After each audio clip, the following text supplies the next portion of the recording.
아닌 곳에서, 그것도 이방인에게 구원이 임했기 때문입니다. 그들의 기대와 생각이 완전히 깨진 것입니다. 이후 17장 20절부터 37절을 보면 바리새인들은 예수님께 하나님 나라가 어느 때에 임하나이까 하며 시간을 묻습니다. 그러자 예수님은 하나님의 나라는 볼 수 있게 임하는 것이 아니요 또 저기 있다 여기 있다 여기 있다 저기 있다 못하리니 하나님 나라는 너희 안에 있느니라 말씀하십니다. 그러자 이번에는 제자들이 주여 어디입니까 하며 장소를 묻습니다.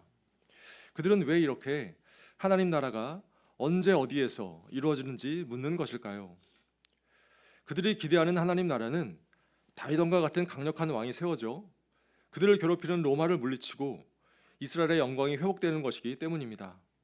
또 제자들은 예수님께서 이런 왕이 되시면 자신들도 예수님으로 인해 큰 성공을 거둘 것이라고 기대했기 때문입니다. 하나님 나라에 대한 기대가 이러하니 그들은 오직 언제, 어디서, 어떻게 이루어질까에만 관심이 있었던 것입니다. 그런데 안타깝게도 이러한 모습은 구원을 받고 예수님을 믿고 살아가는 우리의 모습이기도 합니다. 나의 기도가 나의 때 내가 원하는 곳에서 내가 원하는 모양으로 이루어지는 것만이 기도 응답이요 하나님 나라가 이루어지는 것이라고 믿기 때문입니다. 그러므로 우리가 주님께 열심히 기도하지만 여전히 하나님 나라에 대한 나름대로의 기대를 갖고 기도한다면 또다시 낙심하며 기도를 멈추게 될 것입니다. 저희가 나의 생각을 내려놓고 주님의 말씀을 잘 듣기를 기도합니다. 1절을 보십시오. 예수께서 그들에게 항상 기도하고 낙심하지 말아야 할 것을 비유로 말씀하여. 예수님께서 말씀하시는 그들은 흐름상 바리새인들과 제자들로 보여집니다. 이들은 앞서 예수님께 하나님 나라가 임하는 때와 장소를 물었고 주님은 이 질문에 대한 답을 하고 계십니다.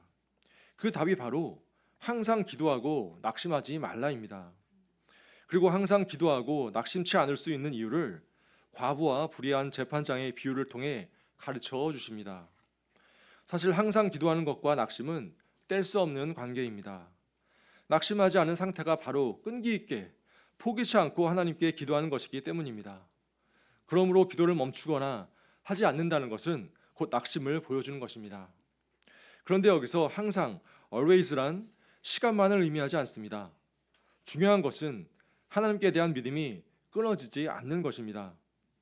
마음이 온탕과 냉탕을 왔다 갔다 하는 것까지는 어쩔 수 없지만 하나님께 대한 믿음과 사랑이 깨어져서는 절대로 안 된다는 것입니다. 어떤 형제가 있습니다. 그는 어릴 적 중풍으로 쓰러진 아버지가 회복되기를 간절히 기도했습니다. 하지만 낫지 않자 그 뒤로 하나님께 기도하지 않았습니다. 같이 기도하자고 하면 할 수 없이 하긴 했지만 하나님께 대한 기대는 전혀 없었습니다. 이처럼 낙심해서 더 이상 기도하지 않거나 기도를 하긴 하지만 하나님께 대한 기대나 확신이 없는 상태가 되어서는 안 된다는 것입니다. 그러면 말세를 사는 신자들은 왜 항상 기도해야 할까요? 앞서 17장에서 나온 노아와 롯의 시대를 보면 사람들은 먹고 마시고 장가들고 시집가고 사고 팔고 심고 집을 짓는 데 정신이 팔렸습니다. 그래서 노아가 120년간이나 방주를 지으며 홍수 심판을 경고했지만 그 시대에 방주 안에 들어간 사람은 노아 가족밖에 없었습니다. 롯의 때도 천사들이 미리 소돔과 고모라에 임할 하나님의 심판을 알려주었음에도 불구하고 롯의 사위들은 탐욕에 빠져 거들떠보지도 않았습니다. 롯의 처는 뒤를 돌아보다가 소금 기둥이 되고 말았습니다. 말세의 때도 우리는 방탕함과 술 취함과 생활의 염려가 가득한 세상 속에서 살아갑니다. 그렇기에 항상 기도하지 않으면 세상의 유혹과 분주함과 염려에 빠져 장차 임할 주님의 심판을 잊고 살아갈 수밖에 없습니다. 저희가 깨어 항상 기도함으로 영적인 분별력을 잃지 않고 마지막 날에 주님 앞에 기쁨으로 서는 자가 되기를 간절히 기도합니다. 그런데 우리는 이렇게 기도가 중요하다는 것을 알고 또 기도에 대한 기대와 소망이 있으면서도 왜 기도하다가 낙심하는 것일까요? 그 근본적인 이유는 앞서 바리새인들과 제자들의 질문에 잘 나와 있습니다. 바로 기도에 대한 우리의 관심이 오직 그 기도가 언제 어디서 어떻게 이루어지는가에만 쏠려 있기 때문입니다. 그래서 열심히 기도했는데 응답이 없을 때, 변화가 없을 때, 예상치 못한 결과가 나왔을 때, 다른 사람과 비교될 때 우리는 낙심하고 기도를 포기하곤 합니다. 하지만 예수님은 낙심할 만한 상황이 있고 그로 인해 기도를 중단할 수 있는 상황이 있다는 것은 이해하셨지만 낙심해도 되거나 낙심할 수 있다고 말씀하지 않으셨습니다. 대신 항상 기도하고 낙심하지 말라고 확실하게 말씀하십니다. 이는 낙심하지 않는 것이 하나님이 정하신 뜻이라는 것입니다. 또 항상 기도할 때 낙심치 않을 수 있다고 약속하시는 것입니다. 그렇다면 기도가 이루어지는 때나 장소보다 무엇에 주목해야 하는 것일까요? 어떻게 해야 응답이 지연되더라도 낙심치 않고 항상 기도할 수 있는 것일까요? 이에 대해 예수님은 과부와 불의한 재판장의 비유를 통해 답을 주십니다. 2절을 보십시오. 다 함께 읽어보시겠습니다. 시작.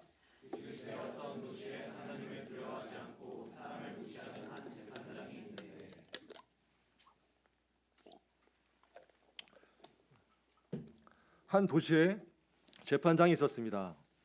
성경을 보면 재판장의 핵심 자질은 여호와 하나님을 두려워하는 것입니다. 그런데 이 재판장은 하나님을 두려워하지 않고 사람을 무시하는 사람이었습니다. 당연히 불의하고 뇌물과 청탁도 잘 받았을 것입니다. 내리는 판결마다 부자, 권력자, 친인척의 편을 들으니 돈 없고 백 없는 사람들은 부당한 대우와 손해를 받았을 것입니다. 한마디로 유전부재, 무전유죄였습니다. 이 재판장은 그 도시 사람들에게 하나님을 경외하지 않고 사람을 무시하는 재판장으로 유명했습니다. 그 자신도 이를 인정했습니다. 그러니 도저히 정의나 선의를 기대할 수 없었습니다. 3절을 보십시오. 그 도시에 한 과부가 있어 자주 그에게 가서 내 원수에 대한 나의 원한을 풀어주소서 하되, 이 도시의 재판장이 이러한데 부잣집 여자도 아니고 과부가 등장합니다.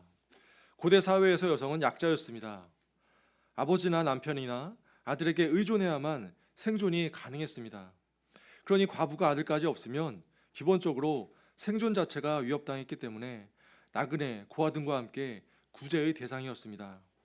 게다가 그녀는 원수에 대한 원한이 맺혀 있는 상황이었습니다. 얼마 전 새벽 배달하시는 분이 음주운전이 의심되는 뺑소니 차에 치여 사망했다는 기사를 보았습니다. 그런데 가해자 측에서 운전자 바꿔치기를 해서 수사가 난항에 빠졌다고 하였습니다. 남편은 죽었는데 여전히 가해자는 밝혀지지 않은 상황이었습니다. 아마 이 과부도 이와 같은 억울하고 분통이 터지는 상황에 있었을 것입니다. 안타깝게도 이렇게 원수에게 한이 맺혀 있는 과부가 기댈 수 있는 곳은 정의로운 재판장뿐인데, 이 비유에 등장하는 재판장은 정의와는 거리가 너무나 먼 사람이었습니다. 이 과부도 재판장이 불의한 사람이라는 것을 알고 있었을 것입니다. 그런데 이런 상황에서 그녀는 어떻게 하였습니까? 불의한 재판장에게 찾아가, 존경하는 재판장님, 내 원수에 대한 나의 원한을 풀어주십시오. 정말 억울해서 못 살겠습니다. 재판장만이 하실 수 있습니다. 라고 간청했습니다. 하지만 그는 이 가난하고 힘없는 과부의 간청을 거들떠 보지도 않고 무시해버렸습니다. 4절 상반절을 보십시오. 그가 얼마 동안 듣지 아니하다가 후에 속으로 생각하되, 역시 불의한 재판장은 예상 그대로였습니다. 웬만한 사람도 무시하는 재판장이니 가난한 과부는 말할 것도 없었습니다. 그럼에도 과부는 포기치 않았습니다. 계속해서 밤낮으로 장소를 가리지 않고 찾아가 호소하고 간청했습니다. 그녀의 이러한 행동은 무의미해 보였고 상황은 조금도 나아지지 않았습니다. 4절 후반절과 5절을 보십시오. 그런데 후에 재판장이 속으로 생각을 합니다. 다 함께 읽어보시겠습니다. 시작.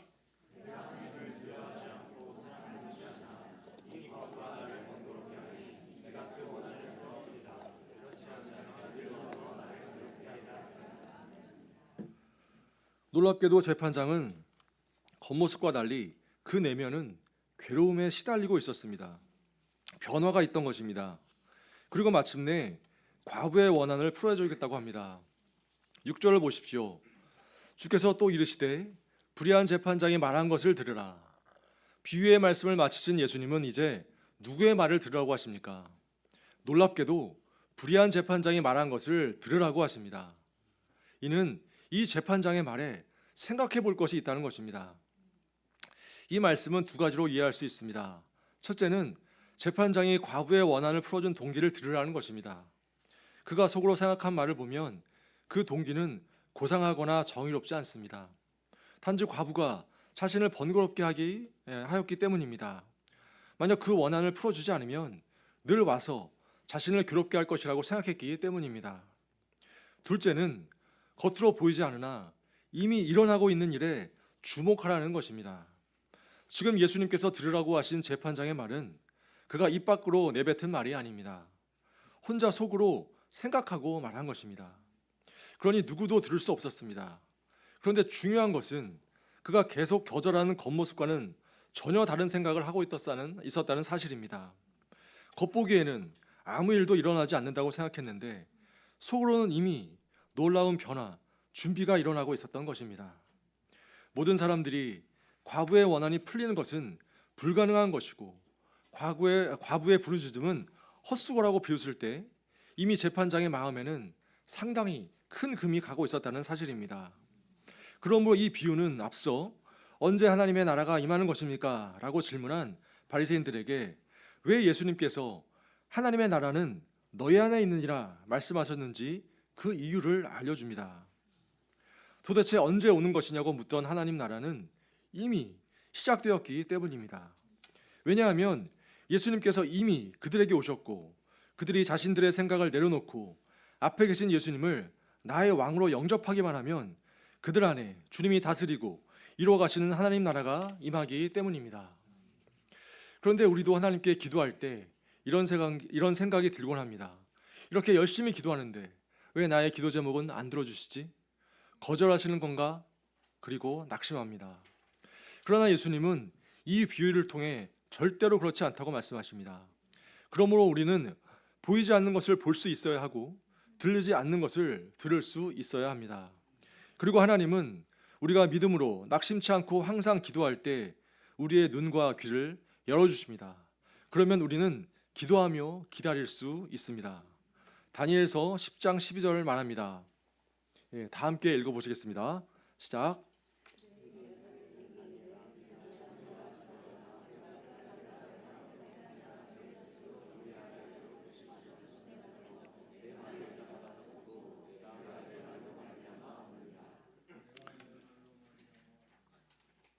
감사합니다. 하박국 2장 3절은 이렇게 말합니다. 이 묵시는 정한 때가 있나니 그 종말이 속히 이르겠고 결코 거짓되지 아니하리라. 비록 더딜지라도 기다리라. 지체되지 않고 반드시 응하리라. 말씀처럼 주님께서 이미 저희의 기도에 응답하셨음을 믿고 끝까지 낙심치 않고 항상 기도하기를 기도합니다. 7절과 8절 상반절을 보십시오. 다 함께 읽어보시겠습니다. 시작.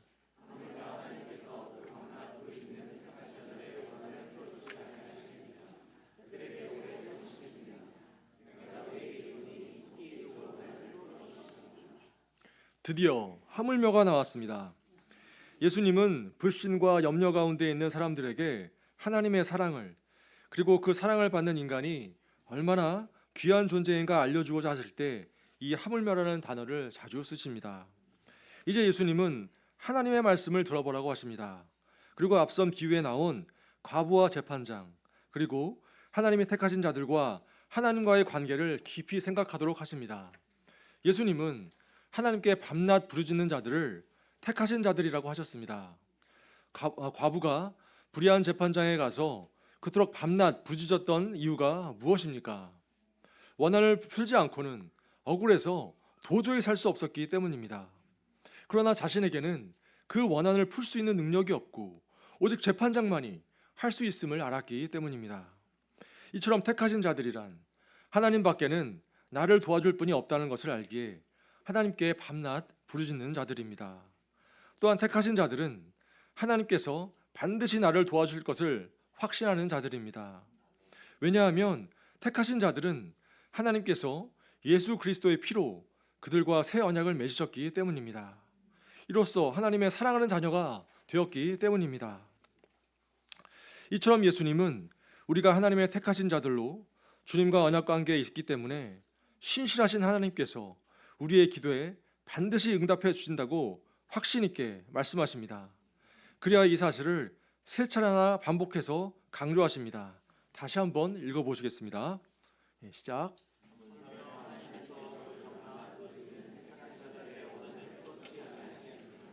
그들에게 오래 참으시겠느냐? 내가 너에게 이르노니 속히 그 원한을 풀어주시리라. 그런데 성경에는 소망을 이루어 주시겠다는 약속이 참 많은데 예수님은 왜 굳이 택하신 자들의 소망이 아니라 원한이라고 하셨을까요? 원한을 풀어주다에 해당하는 헬라어 에크디케시스는 개인적인 복수가 아니라 공의로운 판결을 통해 정당한 권리를 회복하는 것을 의미합니다.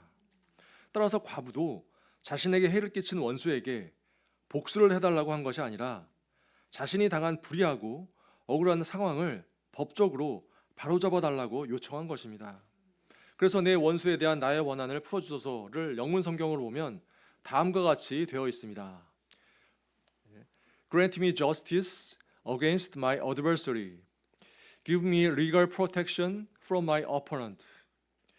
또한 소망이 내가 미래에 갖고 있는 것에 대한 갈망이라면 원한은 원래 내가 가지고 있어야 할 권리나 상태를 부당하게 빼앗겼을 때 생기는 마음입니다. 그러므로 하나님께서 택하신 자들의 원한을 풀어주시는 것은 이 땅뿐만 아니라 주님을 믿는 내 안에 무너진 하나님의 공의를 바로 세우는 것이 됩니다. 그리고 하나님께서 택하신 자들에게 주셨지만 사탄에게 빼앗겨 누리지 못하는 것들을 되찾아 주시는 회복의 과정이 됩니다. 그러면 우리에게는 어떤 원한이 있습니까? 무엇이 원한이 되십니까? 무엇이 원한이 되어야 할까요? 세상 사람은 자기를 위해 살면서도 잘만 사는 것 같은데 나는 주와 복음을 위해 사는데도 아둥바둥거리며 사는 게 억울합니다. 구원을 받았는데 여전히 사탄의 유혹에 흔들려 세상 가치관을 따라 사는 내 자신이 분통이 터집니다. 여전히 내 자녀가 예수님 사랑하고 잘 믿는 것보다 성공하고 서울대 가기를 바라고 있는 자신에게 분통이 터집니다. 양들과 자녀들이 회개하고 예수님을 영접하기만 하면 축복을 받는데 여전히 사탄의 말에 놀아나는 것이 너무나 분통이 터집니다. 사랑하는 가족과 이웃이 구원을 받고 함께 기쁨을 누리고 싶은데 구원이 늦춰지는 것에 화가 납니다. 하나님의 이름이 모욕받는 것에 화가 납니다. 이 땅에 하나님의 공의가 무너지는 것이 원통합니다.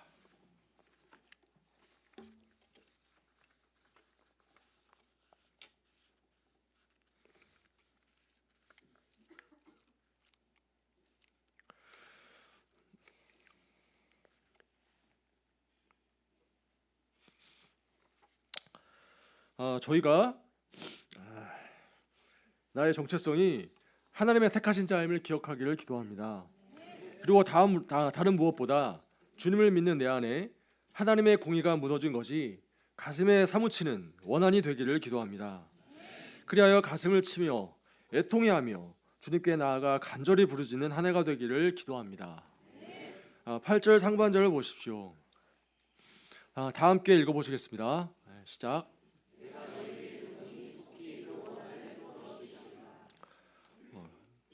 안경을 꺼내겠습니다. 그런데 아이러니하게도 우리가 기도하며 낙심치 않겠다고 결심을 했다가도 낙심하게 되는 것이 바로 이 말씀 때문입니다. 분명히 속히 이루어 주신다고 했는데 속히 이루어지지 않을 때가 많기 때문입니다. 그래서 속히, quickly라는 표현은 처음에는 소망과 위로가 되지만 나중에는 응답의 지연으로 인해 의문을 갖게 만듭니다. 그러므로 이 속히의 성경적 의미와 예수님이 의도하신 바를 정확히 알아야 합니다. 먼저 하나님의 시간 카이로스와 인간의 시간 크로노스에는 차이가 있음을 알아야 합니다. 인간은 1분 1초가 흐르는 물리적 시간 속에서 고통을 느낍니다. 하지만 하나님은 목적이 이루어지는 결정적 시점을 보십니다. 그러므로 하나님의 입장에서 이 속히는 기도를 듣는 즉시 응답을 결정하셨음을 의미합니다. 다만 그 응답이 현실로 나타나는 시점은 가장 완벽한 때를 위해 조율될 뿐입니다. 예를 들어 배가 고픈 이삭이가 엄마 밥 줘 라고 외칩니다. 그러면 은혜 사모님은 그 소리를 듣는 즉시 그래 알았어 라고 대답을 합니다. 이 시점이 바로 하나님이 응답을 결정하신 시점입니다. 그런데 알았다고 대답은 했지만 대답과 동시에 밥이 이삭의 입으로 들어오지는 않습니다. 쌀을 씻고 뜸을 들이고 반찬을 만드는 시간이 필요하기 때문입니다. 배에서 꼬르륵 소리가 나는 이삭에게 이 시간은 고통스러운 기다림이지만 은혜 사모님에게는 사랑하는 이삭에게 줄 맛있는 식사를 완성하기 위한 필수적인 과정인 것입니다. 만약 이삭이가 보챈다고 뜸도 들기 전에 밥솥을 열면 밥을 망치게 될 것입니다. 만약 이삭이에게 알러지가 있는데 보챈다고 해서 아무거나 주면 탈이 날 것입니다. 하나님은 배고픈 우리에게 가장 맛있는 식사를 차려주시기 위해 시간을 조율하고 계신 것입니다. 다음으로 소키의 헬라어 엔타케이는 단순히 시간적으로 빠르다는 것 의미 외에 일단 시작되면 지체 없이 몰아친다는 전격성, 서든니스의 의미를 내포합니다. 평소에는 아무 일도 일어나지 않는 것처럼 보일지라도 하나님의 때가 차서 심판과 회복이 시작될 때는 그 누구도 막을 수 없을 만큼 전격적이고 확실하게 이루어질 것임을 강조하신 것입니다. 그렇기 때문에 속기는 속도의 문제라기보다는 응답의 확실성에 대한 약속입니다. 물은 1도에서 99도까지 아무런 외형적 변화가 없습니다. 여전히 액체 상태일 뿐입니다. 이때까지만 본 사람은 이 물은 영원히 끓지 않을 거야 하고 포기할지도 모릅니다. 그런데 딱 1도, 즉 100도가 되는 순간 물은 순식간에 끓어올라 기초로 변합니다. 하나님은 99도까지 에너지를 축적하고 계십니다. 그러나 하나님의 때인 100도에 이르면 그 변화는 거침없이 확실하게 나타납니다. 그러면 이렇게 택한 자들의 원한을 속히 풀어주신다고 약속하신 하나님께서는 왜 기도 응답을 늦추시는 것일까요? 먼저는 기도 응답을 받기에 합당한 자로 우리를 변화시키고자 하시기 때문입니다. 진정한 재판장이신 하나님께서 원수에 대한 나의 원한을 풀어주시려고 하는데 내 안에 죄와 욕심이 가득하다면 어떻게 될까요? 아무리 하나님이라도 내 편을 드실 수 없습니다. 하나님은 공의의 하나님이시기 때문입니다. 이를 위해 주님은 먼저 택하신 자들에게 고난을 주시고 그 문제로 부르짖어 기도하게 하십니다. 그리고 기도를 통해 주님 앞에서 내 자신을 되돌아보게 하십니다. 그리하여 나의 불신과 죄악과 거짓된 자아를 깨닫고 회개하도록 하십니다. 주와 복음을 위해 살겠다고 그 원한을 풀어달라고 기도했지만 그 안에 감추고 있던 나의 거짓과 야망을 보게 하십니다. 주님 자체보다 주님이 주실 기도 응답만을 바라보고 있는 자신을 보게 하십니다. 기도 제목만 이루어지면 언제든 주님을 떠날 준비를 하고 있는 이기적인 나를 보게 하십니다. 그런데 이런 나의 모든 죄와 허물을 아시고도 여전히 나를 사랑하시는 주님, 도대체 내가 뭐라고 나 같은 자에게 놀라운 비전을 두시고 이렇게까지 인내하시며 훈련시키는 주님을 생각하며 결국에는 그 사랑에 무릎을 꿇게 됩니다. 그러면 내 욕심을 이루지 못한 것이 원한이 아니라 주님께 받은 은혜를 깨닫지 못하고 받은 은사와 기회를 낭비한 것이 원한이 됩니다. 사탄에게 속아 오히려 주님께 반발하며 죄 지으며 산 것이 가슴에 사무치는 원한이 됩니다. 그리고 내가 주인되어 나를 위해 살던 삶에서 주님이 주인되어 주를 위한 삶으로 결단하게 됩니다. 마침내 내 안에 하나님의 공의가 세워지며 하나님 나라가 이루어지는 것입니다. 하나님은 아브라함에게 아들을 약속하셨지만 무려 25년이 지난 후에야 이삭을 주셨습니다. 만약 믿음이 성숙치 못한 아브라함에게 금방 아들이 생겼다면 어떻게 되었을까요? 이삭은 아브라함의 우상이 되었을 것입니다. 그리고 결국에는 아들에게 만족하며 하나님을 떠났을 것입니다. 하지만 기도 응답이 지체되는 시간 동안 아브라함은 이삭이라는 응답보다 이삭을 주신 하나님을 더 사랑하는 자로 변하게 되었고 마침내 사랑하는 이삭을 제단에 바칠 만큼 성숙한 믿음의 조상이 될 수 있었습니다. 이처럼 하나님은 선물을 주시기 전 그 선물을 받고 주님을 떠나는 자가 아니라 그 선물을 영원히 누리고 나눠줄 자로 우리를 먼저 준비시키십니다. 둘째, 우리를 사랑하셔서 가장 좋은 것을 주고자 하시기 때문입니다. 나사로, 마르다, 마리아는 부모님을 여의고 서로 의지하며 열심히 살았습니다. 예수님은 이런 그들을 아끼셨고 사랑하셨습니다. 그들도 예수님을 사랑하고 따랐습니다. 그런데 어느 날 오라버니 나사로가 병에 걸려 죽게 되었습니다. 마리아와 마르다는 그 즉시 이 사실을 예수님께 알렸습니다. 그들은 예수님께서 이 소식을 듣자마자 한 걸음에 달려오실 것이라고 기대했습니다. 그리고 예수님께서 오셔서 고쳐주시면 오라버니도 금방 회복될 것이라고 확신했습니다. 마리아와 마르다의 기도 제목과 기대는 너무나 당연했습니다. 예수님께서 들어주시지 않을 이유가 전혀 없었습니다. 그런데 예수님은 이 소식을 듣고도 즉시 가시지 않고 의도적으로 이틀을 더 유하셨습니다. 그리고 나흘째 되던 날에야 나타나셨습니다. 결국 그 사이 나사로는 죽고 마리아와 마르다는 하늘이 무너지는 고통을 당해야 했습니다. 마리아와 마르다는 그들의 기도가 전혀 응답되지 않았을 뿐만 아니라 오히려 반대로 된 것 같아 주님을 의심하고 불평했습니다. 그동안 주님께 숙식을 제공해드린 게 얼만데 해준 게 뭐냐며 이용만 당했다고 주님을 원망했습니다. 그러나 그 지체의 시간으로 인해 그들은 죽을 병까지도 낫게 하시는 명의의 주님이 아니라 죽은 자도 살리시는 부활이요 생명의 주가 되시는 예수님을 만나는 가장 귀한 축복을 누리게 되었습니다. 셋째, 나의 원수 대적자들도 구원받아야 할 영혼들이기 때문입니다. 이제 마지막으로 8절 하반절을 보십시오. 다 함께 읽어보시겠습니다. 시작. 앞서 하물며까지 쓰시며 하나님의 확실한 응답을 약속하신 예수님께서 이번에는 그러나를 쓰시며 화제를 전환하십니다. 하지만 이를 볼 때 주님께서 마지막 날에 보고자 하시는 것은 바로 성도들의 믿음임을 알 수 있습니다. 그런데 그 믿음은 내 기준이 아닙니다. 다시 오실 인자께서 보실 때 인정할 수 있는 믿음, 바로 항상 기도하고 낙심치 않는 믿음입니다. 그래서 8절 말씀은 하나님은 속히 응답하실 준비가 되어 있는데 정작 너희는 응답이 보이지 않는 순간에도 끝까지 나를 신뢰하는 믿음이 있느냐? 기도를 들어줘 봐야 내가 재림할 때 세상에 믿음을 잘 지키고 있을 자가 있겠느냐? 반문하시는 것입니다. 저희가 기도할 때 특히 하나님께서 우리의 기도에 침묵하시는 것처럼 느껴질 때 우리는 습관처럼 하나님을 의심하곤 합니다. 그런데 말씀으로 우주 만물을 창조하신 하나님, 나를 사랑하셔서 이 땅에 오시고 십자가에서 죽기까지 하신 주님의 사랑을 깊이 묵상해 보십시오. 우리가 하나님께 대해 걱정하거나 의심할 게 있을까요? 결코 없습니다.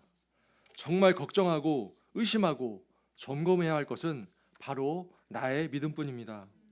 저희가 항상 주님께 기도함으로 나의 믿음을 확인하고 주님께서 기뻐하시고 인정하실 만한 믿음을 보여드릴 수 있기를 기도합니다. 요즘 저는 간절히 기도해야 할 상황임에도 불구하고 간절히 부르짖어 기도하지 않았습니다.